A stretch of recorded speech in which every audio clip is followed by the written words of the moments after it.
empleyado. Kumusta ang empleyado? Kumusta man ang pardinero diya? O na, namunga na oh. Tuot na na jibong ano. Mahal na.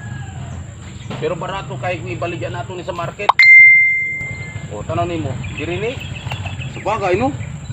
murag Mao diri 2 peso di kapaliton sa tao. Pero sa market ni mahal ba? Di ba? mahal mga kayo sa market. Oo, yun. 10 peso na lang isa. Mao na mga kapaparts, kung pwede ta magtanom yuta, kay aron dili na ta mo palit kay dako kay diferensya kay mo palit ka kaysa mo baligya. Kami mga farmers magbaligya mi tag 2 peso ang isa o nya sila pod mo baligya doon dito sa mga consumers na nasa 10 o 15 ang isa. So layo kay ang diferensya.